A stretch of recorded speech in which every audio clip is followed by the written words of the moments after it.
Hindi tayo pinanganak kahapon. So anong gusto niyang mangyari ngayon? Tatanggap ka ng proposal na sasabihin mo dahil sa proposal nila kaya nagka-common fishing ground. Nakalagay na yun dyan eh. Common fishing ground with our ECC.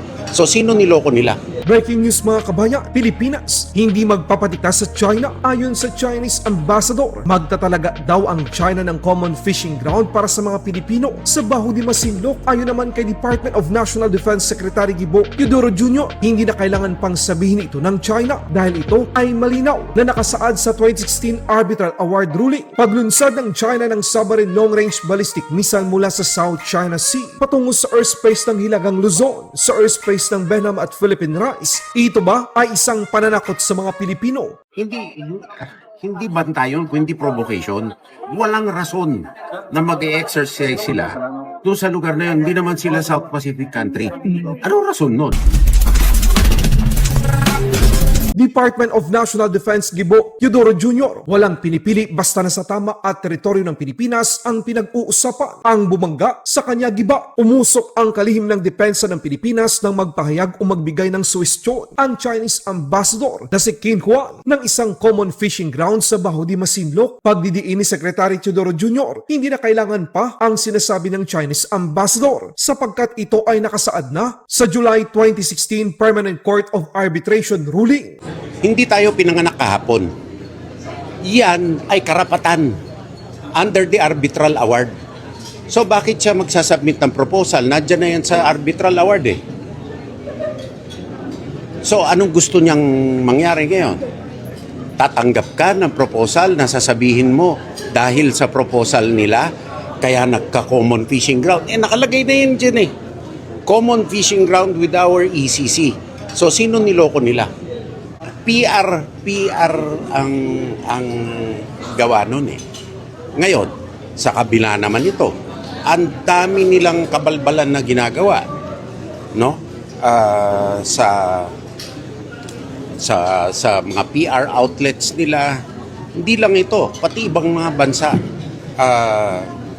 ginagawa nila ng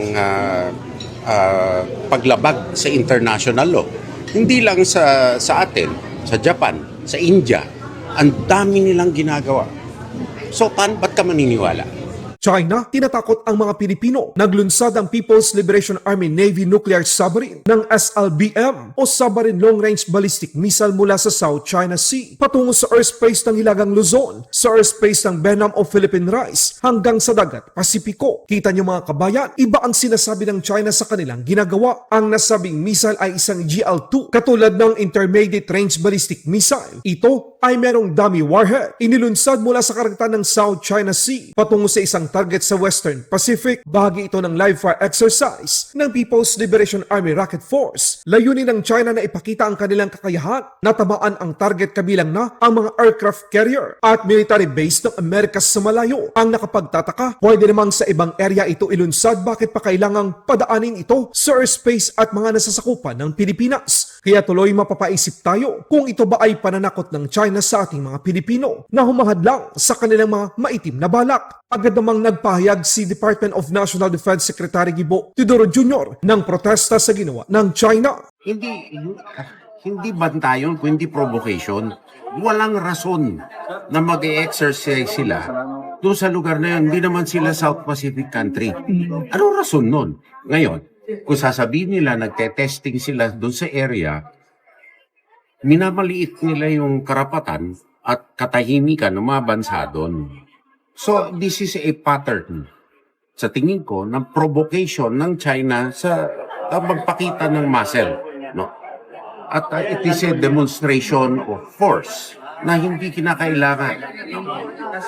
Lalo-lalo na dito sa South Pacific, sa Pacific Islands. Alam natin na meron silang balak gumawa ng naval base to.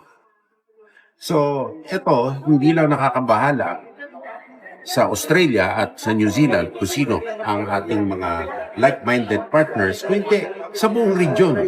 Bakit ka sa nuclear-powered submarine launch doon sa lugar na yun? Pangalawa, minamaliit nila yung mga bansa doon. Pangatlo, yung environment. May scoping ba doon? Wala. So, hindi ko alam kung anong rason. Kung hindi, wala akong makitang ibang rason. Kung hindi, nagpapakita ito ng forward positioning, capability, and it is an implied threat. Provokasyon nito, walang iba. Hindi lamang Pilipinas ang kumontra dito. Nagpahayag din ang leader ng Solomon Island na isang kaalyado ng China ng matinding protesta. Ayon sa Prime Minister ng Solomon Island, na itinuturing nila ang China bilang malapit na kaibigan. Pero ang ginawa ng China ay hindi gawain ng isang kaibigan. Nanawagan sila sa China na huwag silang takutin. China is a good friend of Solomon Islands, but this is not something a friend does. This is not good in our region. And as chair of Pacific Islands Forum, I've registered my strong protest yesterday with the ambassador. Solomon Islands also lodged a protest note.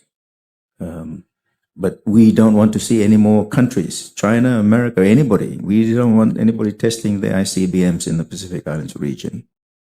That's the bottom line. Be our friend, but don't threaten us. Nagprotesta din ang Japan, New Zealand, Amerika, Australia, maging ang NATO Secretary General sa missile test ng China. We have made clear our concerns to China in both Beijing and in Canberra, and I'm making our concerns clear here as well in Honiara. We don't want to see any action that is destabilising or which undermines the peace, security and stability of the Pacific and the region. And there is no doubt that this is a provocative act by China which does destabilise the region. This is one of those occasions where we must disagree with this action. And in particular, we point out that it is standard procedure for tests such as this for there to be given 48 hours notice. This was not done on this occasion. Australia has been clear with China that we regard this as destabilising to the region. 政府としては、我が国及び地域の安全保障の観点から、今般のミサイル発射には懸念を有しており、引き続き警戒監視活動に万全を期すとともに、関連の動静を注視してまいります。I was just texting this afternoon with the Japanese defense minister about this latest development. And I think it is evidence of the fact that we cannot be naive about China. You know this. And this is why we have this close cooperation. Because these theaters are getting more and more intertwined, connected. What happens in the Pacific is relevant to what is happening in the transatlantic. And we see it also in the war with Ukraine, where China, North Korea, and Iran are key enablers of Russia's unprovoked war of aggression against Ukraine. Laban Pinas.